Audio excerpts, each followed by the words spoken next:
Oh boy, I know that there is some Twitter account right there who has been so triggered by the thumbnail and title, they clicked on it faster than the lightning lord hits the enemies. But regardless, as you can see, we have our first 5-star character for version 2.5 and we are going to talk about it, and I would love to hear your opinion about it in the comments section below. Now before we start, don't forget to subscribe and turn on the notification bell beside it to stay notified with everything new about Honkai Star Rail, and without any further ado, let's just get started. So right off the back, this is one of the absolute best designs they have ever done in Honkai Star Rail. This is actually top 1 or top 2 for me. This is just perfect. Instead of going for what they usually go for female characters, they actually went for the perfect representation of a general, and a general of the hunt. And that is actually very awesome. Look at her, she looks very cool, and she exerts masculine aura instead of exerting feminine aura, because a general should never be feminine. A general should be masculine, otherwise that ship is going to go to hell. Let's be honest, that ship is going to go to hell if it is basically a feminine general on it. And I like this design a lot. The long boots, the basically coat, it looks so awesome. The wind on it, since she is basically going to be wind type, it looks so phenomenal. The weapon is basically a blade and a gun at the same time, which is just ridiculous, and it makes her that much cooler, and I really like the idea. And then she even has a banner with her. Like, this is just ridiculous. And look at her hair, dude, look at her hair. Everything about her is just perfection. It's just perfection. They really went all in on this design and I really like it. Now obviously she is going to be a general, so she is going to be an extremely important character for the upcoming story.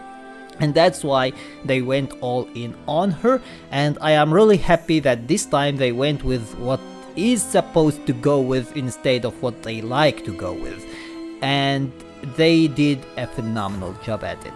Now she is going to be a hunt and wind character, which is quite the interesting combination. I don't know how useful that is going to be for the meta.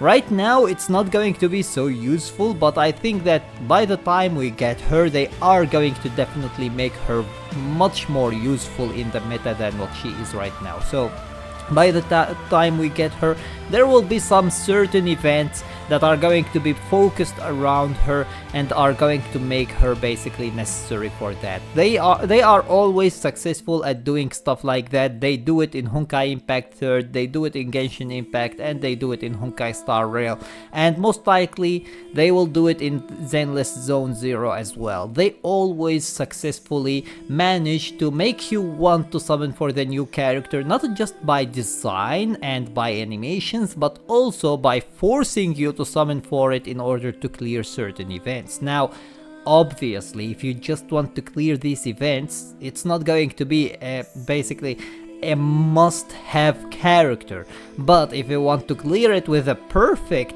rewards and the perfect scores, then it's going to be a must-have character. Anyways, I said that in the title and in the thumbnail, I said that she might be General Jing Yuan's girlfriend, and that is just due to the fact that Jing Yuan is searching for a girlfriend for basically Yaoqing, and as a wishful thinking of me, I am now searching for a girlfriend for him, because he isn't basically searching for one for himself, or at least he isn't showing us that, so I am searching for one for him, and I think that I found the match from heaven. This is basically the perfect match. This is just going to be perfection. A perfect marriage, a perfect family, and they are going to have perfect kids as well. So I can't believe how perfect they would work together, like put them together in one picture and you will see how perfect they are for each other. So I really hope that they have some sort of affection or some sort of relationship. That would be really awesome. Now, I don't know if a general is allowed to be married or not, but maybe once they step down and they allow someone else to take their place, maybe then they can basically get married, because they have a long life in front of them, a very long one, especially this one. She is a Foxian, and we know that Foxians live for a long while, unless they are basically fighters, which most of them are, and they die during the war. But other than that, they live for a very long time, so they have a very long time in front of them to live, even after they basically step down. That is, if they step down before they die in the war. Anyways, she looks really awesome. As I said before, her weapon is very cool. I don't know if we are going to be able to use basically both of the weapons, the banner and the sword and gun. Maybe her ultimate is going to use basically the sword and the gun, and maybe her skill is going to use the banner in order to buff the allies. As you know, there are certain leaders who use the banner and maybe raise it in the sky, and that is going to give more morale to the soldiers. So maybe that is going to be something that we could see for her, where she raises basically the banner and she increases the skill damage or the damage dealt by allies, or maybe reduce even the enemy's damage reduction, maybe making them scared of her. So yeah, there are so many things that they could do actually with her weapons to make them to give them variety and to make them look cool as well. So I really can't wait for that, to see her animations. Her animations are definitely going to look very awesome because she is a general, so obviously they are going to go very hard on her.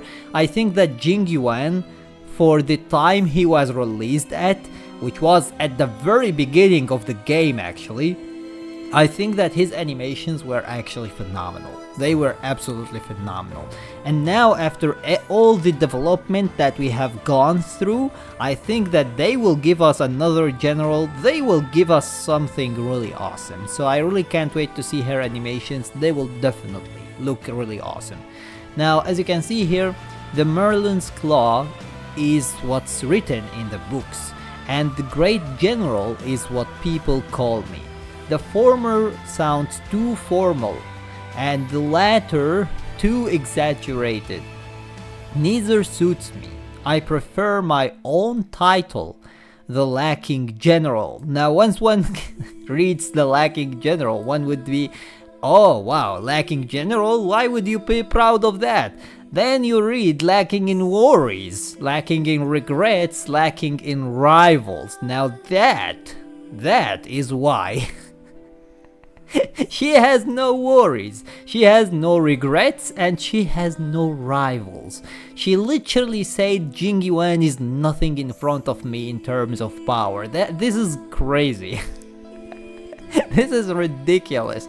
I really can't wait to see her in the story. I hope that she exerts the same masculine aura that she is exerting in this art, in the story as well, and she would be that basically crazy strong character and not just some waifu bait. I really hope so. The Xianzhou Yaoqing's Merlin's Claw, and one of the Seven Arbiter-Generals. Her personality is unrestrained and frank, dashing and straightforward. This is actually very promising. I really like that. She is skilled in all forms of martial arts. Oh wow, in all forms. Okay. Okay, General. And has honed herself into a supreme weapon. She is wildly adored by Xianzhou soldiers and civilians alike as the Great General. However, she bears the burden of the moon-raging affliction. Oh wow. If she were to hunt down all the abominations in her limited lifetime, then the only enemy Feixiao has would be herself. This is ridiculous. The only enemy she would have is herself. That's how proud of herself she is. That's how ridiculously overpowered she thinks she is. She is the only one who can face herself.